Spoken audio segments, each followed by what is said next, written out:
Hey gods and goddesses, welcome to my live. This is for Taurus, September 2024. Some insight on what's going to go on. If you are having any Taurus placements within your charts, you're able to watch this.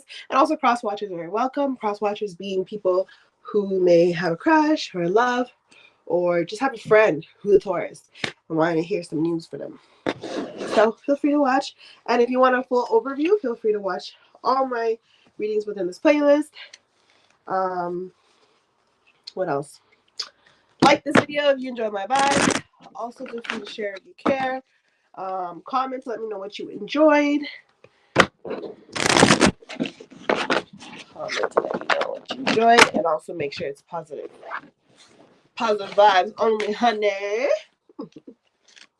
Doing so much. Okay.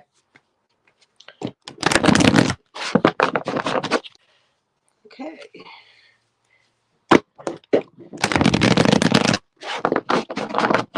Let's get to the business. All right. So we're gonna be reading for Taurus, September 2024. Tell me what I need to know. Tell me. Okay, so the first card is Four of Wands, upside down. Okay, Knight of Swords. Ooh, the World.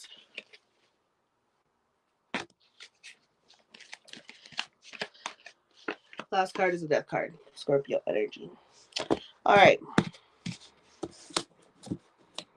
So, I don't know. The Four of Wands to me feels like some of you feel trapped. Some of you feel like you guys are stuck in some type of marriage, commitment, relationship. It could be business, friendship, lovers. And you feel like, or for some it could be also a bird's like a further view of leaving something behind. Knight of Swords to me is like, it's a case of boundaries, learning to have boundaries, learning to stick to your boundaries, and really fighting for your boundaries because it took so long to finally create these boundaries. And the World card is literally speaking on the adventure that you are as a Taurus. You love adventure, so being able to just free yourself and be able to just discover the world and be able to not let anything hold you down. And the Death card is really representing Scorpio energy, and is really representing change. Change for better or for worse. Let's see what the animal dreaming oracle says. Oop, this card jumped, so I'm gonna take it. Genetic memory. So for some of you guys could have been breaking off generational curses, dealing with people that were just within your bloodline that were just causing you too much harm. And the black swan saying grace, it was upside down though, so it's meaning for the Knight of Swords, it's meaning that like you don't mind playing the villain if it means having your peace. That's what I'm hearing. The World card is saying dance. See, freedom. Being free to adventurize, being free to see the world, being free to just let things be. And the last card is Raven, which is magic. So I feel like you manifested this life. You manifested for more and better to come for your life. And because of that, you're finally getting to be free. This September is going to be more about your freedom. Let's see what the oracle cards say within the book to get more insights. Other perceptions, I guess. Genetic memory. It's library.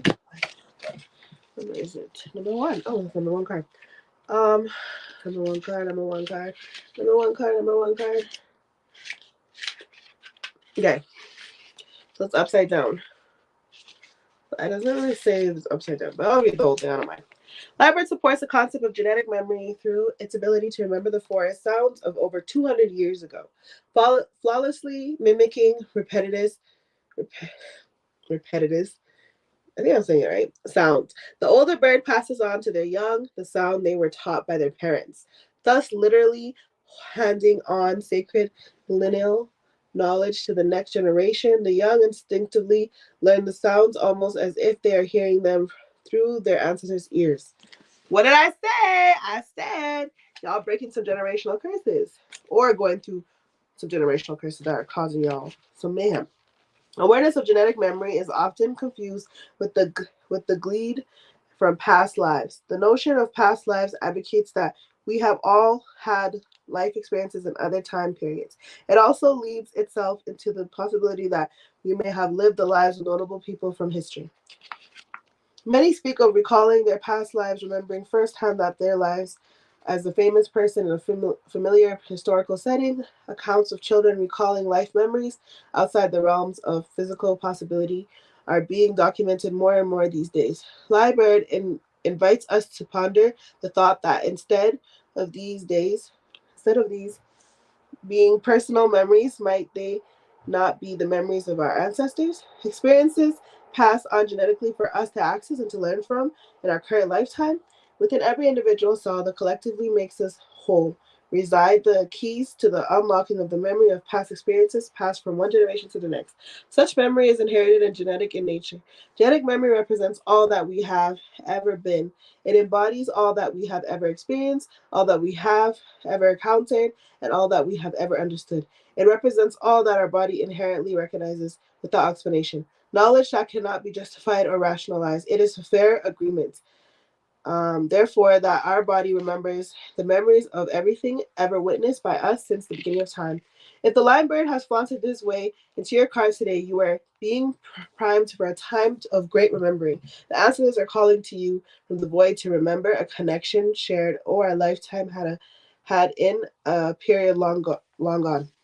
Such effort will provide deeper understanding of the relationships, responsibilities you have now, enabling you to put them into context, thus affording you greater clarity and personal direction. That is so serious. So I feel like for some of you guys, you're learning to just, um, yeah, you're learning to just cut it off with some generational curses, or just getting more aware and more connected to your ancestors to help guide and create better boundaries so you can break generational curses. The next card was the Black Swan. Yeah, I've never actually read these cards. Like, I mean, obviously I've used the cards, but I never read the book. So I feel like trying something different today. Because I haven't read these cards, and they're actually pretty interesting. I got it as a gift from my sister. Okay, Black Swan. Everyone knows the tale of ugly duckling, a child's fable about an abandoned hatchling forced to endure ridicule and rejection, but who ultimately overcame adversity to become a beautiful swan. The parable demonstrates that until you can look inside and find the intimate beauty that resides there, you cannot expect anybody else to see your beauty. When you look in the mirror and see infinite beauty, looking back, however, others will also recognize true beauty on all levels when they look at you. Swan helps us realize our inner beauty by returning us to a state of grace. Grace cannot be learned, it cannot be bought or given, it can only be found within. It must be remembered. Children naturally walk with grace. Grace is innocence and impeccability, coupled with a deep knowing and an unwearying sense of belonging. The knowledge of what true beauty is without having to advertise it. Without inner beauty, peace, and confidence, there is no grace. People who have looked deep within themselves, who have healed their past and reclaimed their inner child, no grace. Grace is the ability to walk through life head held high with humility, pride, and a balanced ego. Grace allows us to be strong, abundant, and proud without being aloof, pompous, or rude. Grace keeps us grounded and in touch with those less fortunate and those who have not yet reclaimed the knowledge. If Swan has gracefully floated into your cards today, get ready to recognize your true essence and to trust the grace of your own being. Be prepared to see the golden potential in those around you as you learn to unconditionally love yourself and radiate the inner beauty that yearns to be discovered. Prepare to awaken the grace that lays doormats. Allow yourself to access Spirit's gifts of self empowerment so that you may finally learn to believe in yourself on all levels.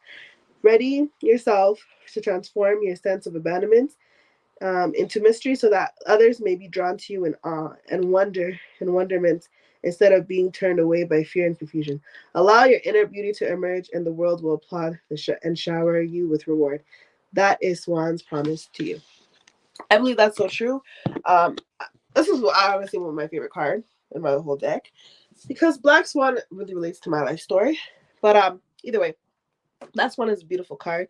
I feel like it's talking about setting those boundaries because you've gone through so much hell because it's upside down, and now you're setting the boundaries. You're fighting to set those boundaries with Knight of Swords. You're like, I'm not playing, I'm not dealing, and I'm not doing things that do not serve me no more.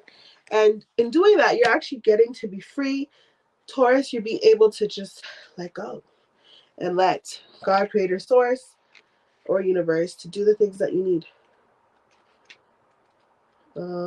Last, the dance card. I love this card. It's cute. Spontaneous movements inspired by steady rhythmic sound and a repetitive atmosphere is an ancient yet simple way of opening oneself up to the productive cycles of Mother Earth and the nurturing energies of the universe. The I'm gonna butcher his name. Brolaga as a solar influenced creature was traditionally viewed as a symbol of power and righteousness and the bringer of sacred dance. It could be assumed that Brolagas incorporated movements and dance into their mating rituals in the belief that if they dedicate themselves to spirit and express who they are through dance, their mates will not only see their physical form, but also their heart of hearts and their worthiness as a mate and a life partner. Many of us are told at an early age that we cannot dance and that we have no rhythm. As we grow, we become afraid to express our true selves, and so we only dance in the privacy of our own homes. For fear of being ridiculed, that this is just one way in which we as individuals become fragmented from who we truly are. If Brogla has danced into your cards today, you are being shown that the dance can be bridged into other worlds. You're being reminded that sacred dance holds the potential to reconnect you to the source and the sacredness being nurtured within your consciousness. Through dance, you can experience the very unity of the universe. When you feel pressure to no matter where you are, close your eyes and breathe, allowing your body to connect to the rhythm of the earth, mother's heartbeats, and the music orchestrated by the sounds of nature. Find the stillness and participate in the sacred dance of creation on a level that does not interfere with your daily routine. Simply still your mind and celebrate your inner dance. The freedom of movement that comes with just being. Feel the presence of spirit. Feel the peace that comes with the wisdom and the ancient knowledge found within the internal dance as it cremates your body. This is your dance that connects you to the ancients and the ancestor spirit of the land. Let Brogo show you how to tap into the power and allow it to shift you from a moon dance to extraordinary within your own life. Yes, I feel like this really represents adventure, the world. You're going out there, Taurus, to really discover more about yourself and connect more within the spiritual health, whatever you want to call it. Again, I love this card because I love to dance. Oh my god, it's so fun. Um, that's just a side note. But anyways, the next card was death, and then the explanation was magic. And magic in number 25. Oops. Let me take a sip of water because I talk too much. I love it. Okay, the raven represents magic. As the messenger of the void, Raven gives us to a place of healing, wholeness, and connection to spirit by reminding us the sacredness of prayer. Prayer sustains and enriches us. It is the converse with the divine energies of the universe with the understanding that in order to realize our wants and needs, all we need to do is harness these divine energies in honor and remembrance of our of our initiate connection. He's trying to say it to me. Anyways, whatever. To spirits. Magic is the ability to communicate our needs and to channel our purpose by sitting within the silence, seizing the inner chatter, and reconnecting with the universe. It is to seek the essence of great mystery and delve into the void of answers to call to spirit and ask for help. Magic and prayer are similar. Prayer offers us the chance to talk to spirits, while magic represents the results that come when we demonstrate perpetual faith in the power of prayer. Ooh, this is so deep. I love these guys. Anyways, if Raven has paid you a visit in the void today, you are being asked to honor your initiate ability, innate ability to create magic by participating in the sacred act of prayer. When you pray, you must do so with the reverence, appreciation of spirit, in gratitude for the very life given to you at the time of your birth. Our prayers must be made in honor of the earth mother, and in recognition of all the living created creatures, and they must be made with the firm belief that all people shall someday look to spirits and find the courage to walk as one. When you pray, you should ask for the best way to personally honor the ways of spirits and to seek blessings to those close to your heart. When you finish spending a little time in silence to honor the void, for the silence is sacred and no words are necessary. By embracing the dreaming of Raven, you not only strengthen your line in communication with spirits, through prayer, you also better understand the deep wisdom that comes with knowing your purpose and the magic that comes with learning how to administer it. Raven offers inner peace that will eventually lead to deepening of your soul, essence, and balance of the self. Your self perception will begin to strengthen when you open your heart to the wisdom of the Raven. So I feel like the Death card is representing change, and the Raven card is representing the magic. So the magic is closer than you expect. I feel like you're still going to keep praying, keep having faith, and keep strengthening into making things happen for yourself, Taurus. September is a beautiful month of change, of new openings and new things. So just keep it going, Taurus. You're about to open so many things. So I'll leave you with that, Taurus. Thank you so much for all the Taurus placements. Thank you so much for all the cross watchers. Feel free to like, comment, positive vibes only, share if you care, and also like if you enjoy this positive vibes. And you can book me on my website, sydneygoddess.com. Cash at me on a live if you want to ask a question. I'm willing to answer it. Once again, thank you so much, Taurus. Love and light. Till next time. Mwah.